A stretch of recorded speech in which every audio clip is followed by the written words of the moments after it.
6월 25일에 발작의 결과는 좀 더 두드러지게 나타났다. 필자는 이날 아침에 아버지를 보고 고통스러운 인상을 받았다. 이런 상황에서는 윈스턴은 차트웰로 가는 것이 나을 것 같다고 생각되었다. 그래서 그날 아침 늦게 윈스턴은 조크 콜비를 대동하고 자동차 편으로 차트웰로 갔다. 차트웰로 가는 도중에 윈스턴은 조크에게 아무에게도 말하지 말라고 했으며 자동차가 차트웰에 도착했을 때에는 윈스턴은 차에서 내리는 데에 상당한 도움을 필요로 했다.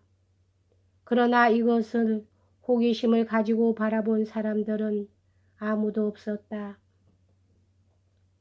그 다음 이틀 동안 마비 상태는 더 증가되었고 버뮤다 여행이 불가능하다는 것은 명백해졌다. 6월 26일 금요일에 모란 경은 다음과 같이 발표했다. 수상은 매우 힘든 직무 수행 중에서 오랫동안 휴식을 취하지 못했습니다. 그런 고로 우리들은 수상이 버뮤다 여행을 취소하고 적어도 한 달 동안은 부담을 가볍게 할 것을 권고했습니다. 필자는 불안과 슬픔 속에서 다음과 같이 일기장에 썼다. 1953년 6월 27일 토요일. 아빠를 보았다. 대단히 우울해 하셨다. 간호원들이 와 있다. 아빠는 그렇게 많이 걸을 수도 없고 바른 쪽 손을 쓸 수도 없다. 오후에 아빠는 넘어지셨다. 그러나 다치지는 않으셨다. 1953년 6월 28일 일요일. 오늘 아빠는 더 명랑하시다. 모란경 말씀이 아빠의 건강은 분명히 나아지셨다는 것이다. 아빠가 상쾌하시면 우리들도 기운이 난다. 엄마는 정말로 훌륭하시다. 부드럽고 신중하고 모든 사람들의 안락을 생각해 주시니 말이다. 이 동안에 아주 가까운 가족이나 친지들 그리고 몇몇 동료들이 찾아왔다. 6월 27일에는 랜돌프가 찾아왔다. 사라도 미국에서 비행기 편으로 왔다. 사라와 앤토니가 6월 29일에 차트웰에 왔을 때 윈스턴은 재미있게 시간을 보냈다. 그래서 모란경은 윈스턴의 건강이 분명히 나아졌다는 것을 알았다.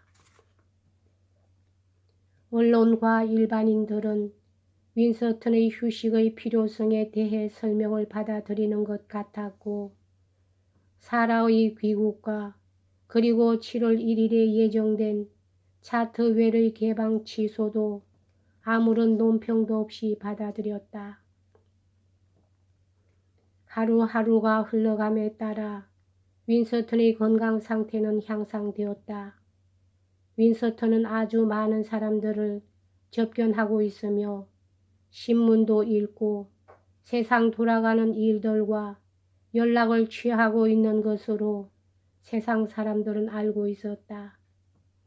8월 18일에 윈스턴은 병이 난 후 처음으로 내각을 주재했다. 내각 회의는 잘 진행되었다. 윈스턴은 협의 사항들을 해결하기 위해 정력적이었다. 그러나 윈스턴은 아주 피로를 느끼고 그 다음날 차트웰로 돌아갔다. 그런데 윈스턴은 병이 생긴 초기부터 괴로운 의문점이 생겼다. 그것은 윈스턴은 수상직을 계속해 나갈 수 있을 것인가 하는 것이었다. 윈스턴은 이 문제에 대해서 항상 곰곰 생각했다. 처칠이 수상직의 업무를 계속한다면 마감 기일을 충족시켜야 할 일들이 많았다. 그 첫 번째는 8월 18일에 있었던 내각회의였는데 그것은 모두 잘 진행되었다. 그러나 진짜 시련은 윈서턴이 적어도 40분 동안 연설해야 할 10월 초의 보수당 회의였다. 한편 윈서턴은 한층 더 정상적인 생활을 하기 시작했다. 그는 크로케를 하면서 기분 전환을 했고 더 많은 사람들을 접근했으며 더 많은 수의 신문을 읽었다. 크리스토퍼와 필자가 스코틀랜드에 있을 때 어머니는 아버지의 건강 상태에 대해서 9월 5일 체크스에서 편지를 보냈다. 아빠를 보면 슬퍼지는구나. 왜냐하면 아빠는 용기를 내고는 있으나 쉽게 피로하시다가 우울해지시기 때문이다. 아빠는 일을 너무 많이 하시는 것만 배웠지 언제 휴식을 취해야 하는가를 배우지 못하셨어. 병화는 나아지시고 있으나 지금은 그렇게 눈에 띌 정도는 아니란다. 윈서턴은 10월 10일에 보수당 회의에서 연설을 했다. 그것은 하나의 커다란 시련이었다. 그리고 홀에 있는 많은 청중뿐만 아니라 눈에 보이지 않는 많은 증인들 그리고 관심 있는 논평가들에 의해서 심판을 받고 논평을 받을 윈서턴의 연설에 얼마나 많은 것이 걸려 있는가 하는 것은 윈서턴도 알고 있었고 클레멘타인도 알고 있었다. 우리 모두는 이 얕잡아 볼 수 없는 시험을 위해 긴장했다. 이 연설은 성공을 거두었다. 더 타임스지는 당당한 공직의 복귀라고 썼다. 의사들, 절친한 친구들, 그리고 사랑하는 친척들은 모두가 다 어안이 벙벙해졌다. 그것은 기적과 같은 일이었다. 윈서턴이 수상의 직무를 다시 정상적으로 하게 되자 사퇴나 은퇴와 같은 말은 없었다. 그러나 클레멘타인은 윈서턴이 건강하게 된 것을 아주 감사하게 생각하면서도 그는 언제라도 다시 발병할지도 모른다고 생각했다. 심신이 피로할 정도로 여름을 보냈다. 그래서 클레멘타인은 10월의 일주일 동안 이스메이 경과 그의 부인과 같이 체류하기 위해 파리로 갔다. 클레멘타인은 이 짧은 기간을 아주 즐겁게 보냈다. 윈서턴은 이 기간 동안에 클레멘타인에게 3번 편지를 보냈다. 윈서턴은 집안의 평온함에 대해서 보고했는데 이것은 클레멘타인에게는 틀림없이 커다란 위안이 되었을 것이다. 또한 윈서턴이 이 해에 노벨 문학상 수상자로 지정되었다는 즐겁고 만족스러운 뉴스도 있었다. 연기되었던 버뮤다 회담은 12월 첫 주일에 열리기로 되었다.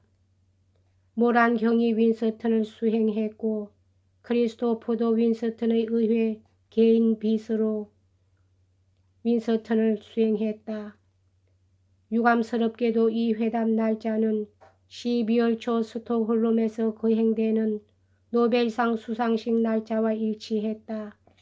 구스타브 아돌프 왕과 루이스 왕비는 이 수상식을 위해서 윈서턴과 클레멘타인을 왕궁으로 초청했다.